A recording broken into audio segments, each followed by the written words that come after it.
Welcome to WLNM, the web novel and manga review, hosted by Zeke Shanguris.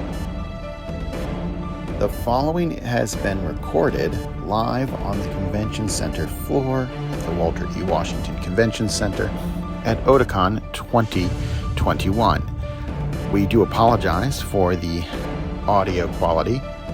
It was noisy down there, and I didn't bring specialized audio equipment, but really enjoyed talking to Mr. David Walker.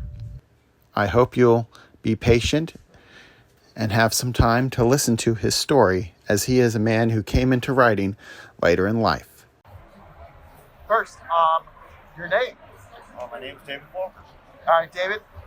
You're an author, and what story have you authored? Okay, the book's called The Adventures of Cobasfang, and it just released a 3-book trilogy. That third book just got released today, August 6th, 2021. It's the release date. And it's my trilogy. It's all about a young boy leaving home, going off into a fantasy land, and just having a heck of a good time as he goes out. He does creatures and has a fantastic time.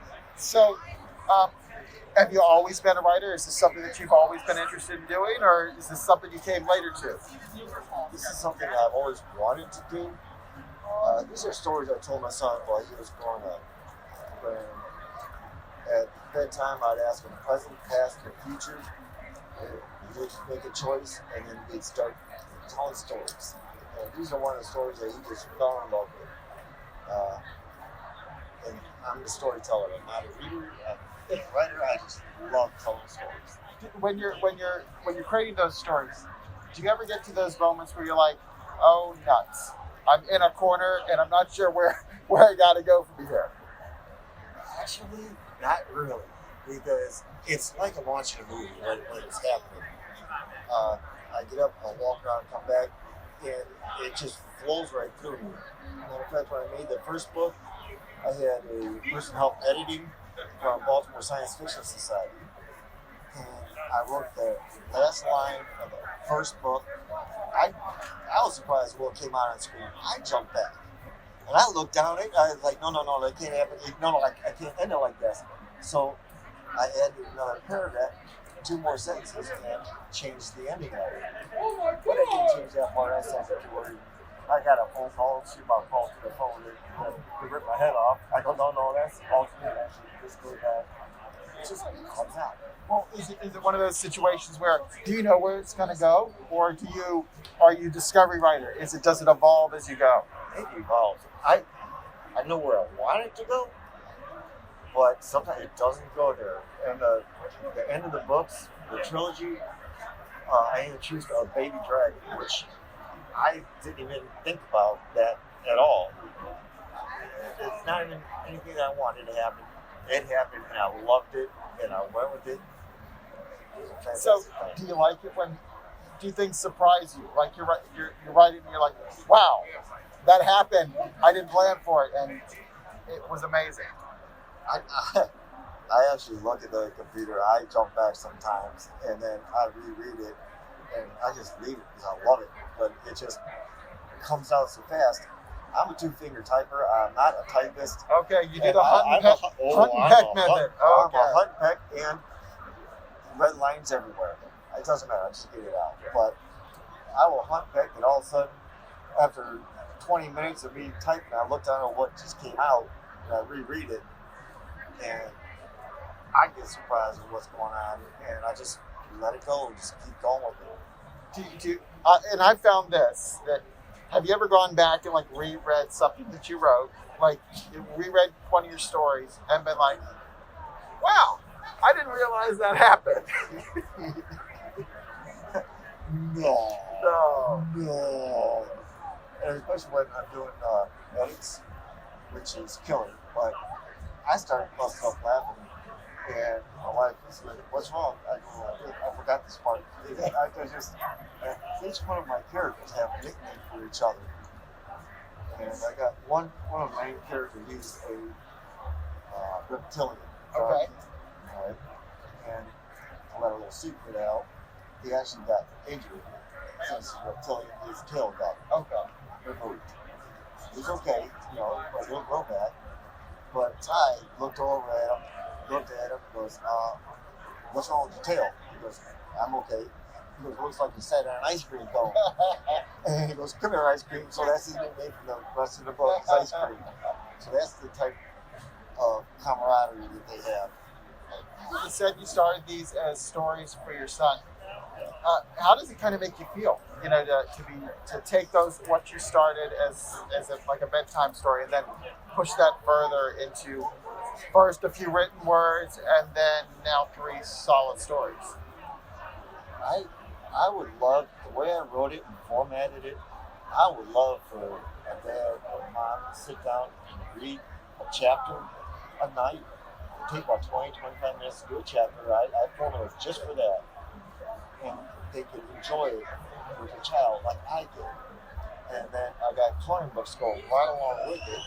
So after you read a chapter, they get color. It just brings it all together. So it's you really wrote for like the spoken word. You wrote for it to be read to be read aloud, which is I think is a great angle because you don't read Dostoevsky aloud. It's not a storybook it's not a storybook where I'm going to read this aloud and it will sound better because some stories they're meant to be someone to tell you. Well, I had a young lady, she's like 45, young to me, but she kept bugging me. I love your first book. When you come out with the second? So I work with her, so I keep bringing her, this is where I'm at, my second book, this is where I'm at. I keep going and going. And then it came to Christmas time. I said, I'm trying to get it published, but it wasn't published yet. So I tell you what I'm doing. I gave her a copy of the first chapter of my manuscript. I go, look, this is my manuscript. Here you go. She goes, my daughter would love it. I go, by the way, how old is your daughter? And she goes, she's 32. Yeah. I go, okay. Yeah. So it's a whole range. So, have you had any trouble navigating doing the publishing? I mean, it's a lot easier than it used to be. And it used to be you couldn't do any of this on your own. So what's been the most difficult part for you? Is it formatting? Is it the editing? I mean, my very, very first book, I went through a self-publishing company. Yeah. And that was so difficult. I went ahead and my second edition of my first book, my second book, volume 2, volume 3, I did everything myself.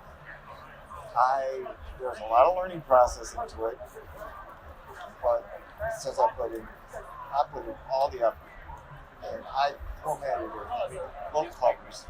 Matter of fact, this cover here, I did the sketches. A guy in Bangladesh was the artist. Over there, a man in Indonesia. My artist for hire, she lives in Brazil. I mean, isn't it great that we can contact people from all over the world that have talent? And I like being able to support her work anyway. So it's great because I know what she's making on commission from me is for exchange rate. She does pretty well. Yeah. The only issue that I have is a language barrier now and then. Yeah. But when you work with art, I just sketch it out. All these drawings, everything, I pre-sketched, and he took my sketches, which looks like I drew with my crayon taped to my elbow. Yeah. But, I did what I could, and he did a fantastic job. And I have another author friend that helped me go through Ingram, get copyrights. There's a lot into it, going to copyright, getting ISBNs, and all the other stuff that goes into it. And to format it, an image, if I put an image inside the book, the image has got to be so large for it to print correctly. Right. But if you take that image and put it in Microsoft Word, this program, drop it down 96 PSI, it won't take it to kick it out. It took me a couple months to figure it out. Yeah. So is there anything that you would suggest to people that are considering, I've got a story, I want to tell it? What's your biggest piece of advice? My biggest piece of advice is I'm sorry to say, but it's completely impossible to write a book. It really is. You can't do it. So what you have to do is just write your thoughts down. And then you go back and write a little bit more. Then you go back one more time. Someone taught me this, was what does the grass smell like? Okay, is it sunny? Is it cold? Put that information in. You write that into it. Then when you go back and look at it again, now you've got it right. Yeah. But if you're going to sit down and try to write it, it's called writer's block from the demon's underworld. Yeah. You won't do it. So just get it out. I encourage everybody to get it out. You clean it up later. Trust me. That one I did 8 edits. Yeah. You know, and then the editor gets a hold of it with a yellow marker and But It's, just do it. It's great. And thank you for taking some time to talk with me. If you enjoyed this conversation, along with the many others that we've had on WLNM, please take time to subscribe. And until next time, keep reading. This has been a WLNM podcast.